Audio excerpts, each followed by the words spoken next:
Commençons par le compartiment moteur. Les Duratec ont disparu du capot de Mazda, apparemment pour toujours.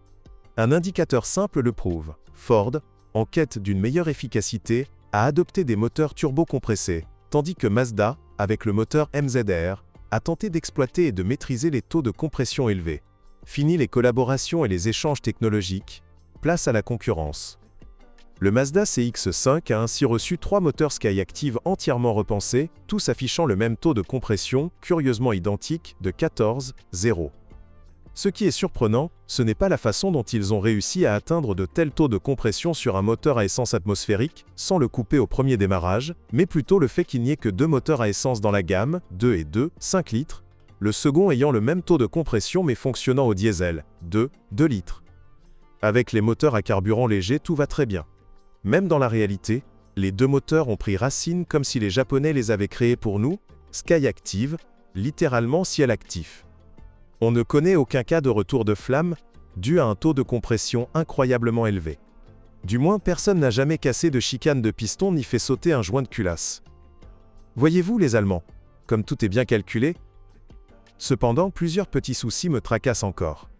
Le plus souvent, les propriétaires de CX-5 Essence se plaignent de vibrations au ralenti, et aucune solution définitive n'a été trouvée. Certains ont trouvé un soulagement en nettoyant les injecteurs, d'autres en changeant de station-service, et d'autres encore ont dû remplacer ou démonter le convertisseur catalytique. Ce dernier, d'ailleurs, n'est pas particulièrement fiable, et après 100 000 km, ces cellules commencent généralement à se détériorer. En combinant ces 3 éléments, il apparaît clairement que l'injection directe asiatique privilégie également le bon carburant, et choisir la bonne station-service est judicieux. Le Mazda CX-5 présentait quelques problèmes pour ceux qui avaient commandé et utilisé pleinement le système iStop, appelé Start-Stop, sur les modèles allemands. Tout d'abord, les charges constantes et soudaines usaient la courroie de transmission, empêchant certains propriétaires d'atteindre le kilométrage spécifié sans casser. « Gloire aux ingénieurs !» s'exclamaient les propriétaires en apprenant que la courroie de distribution était entraînée par chaîne, sinon, leur plainte auprès des concessionnaires n'aurait pas été aussi discrète. iStop n'a pas épargné la batterie non plus. Les démarrages fréquents empêchaient la batterie de se charger correctement et ne lui permettent toujours pas de le faire. Un nouveau logiciel de gestion, obtenu auprès du concessionnaire, a résolu le problème, mais seulement partiellement. La batterie décharge, toujours plus tôt que prévu par les propriétaires, qui estiment sa durée de vie moyenne à 2 à 3 ans. Ce dysfonctionnement figure d'ailleurs parmi les défauts d'un concurrent, lui aussi japonais, le Nissan Qashqai J11. Considérons donc cela comme le prix normal à payer pour économiser du carburant et purifier l'air.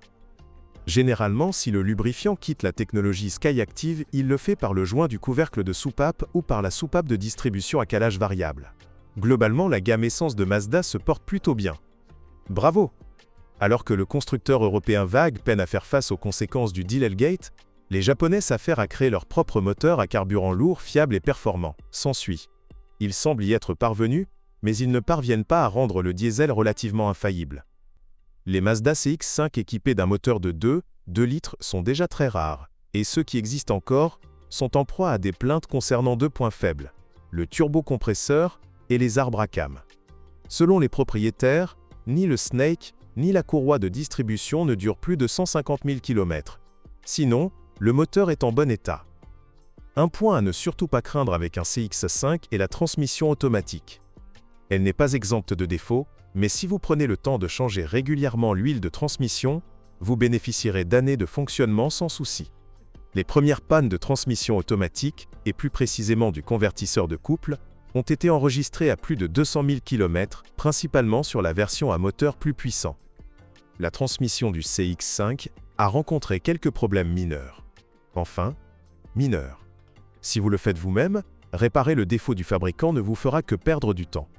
L'amener chez le concessionnaire peut coûter une fortune, ce qui est assez courant chez les concessionnaires Mazda, et tout simplement exorbitant pour le propriétaire d'un crossover compact de mauvaise qualité.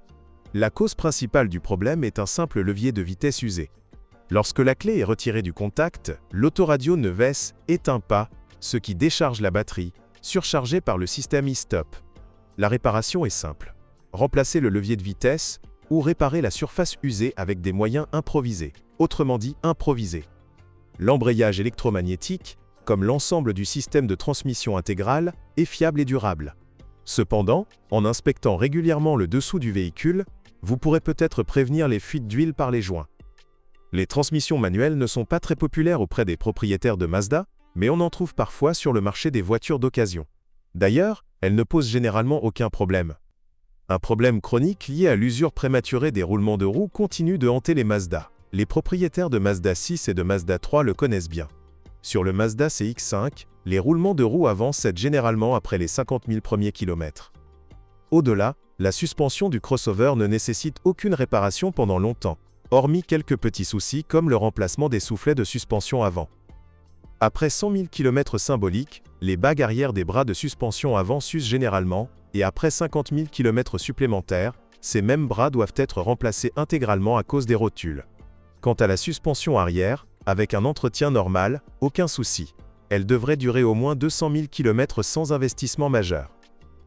Outre le remplacement standard des plaquettes et des disques, les freins du CX-5 nécessitent le remplacement périodique des soufflets D étriés. Ceux-ci ne sont pas particulièrement résistants à l'usure.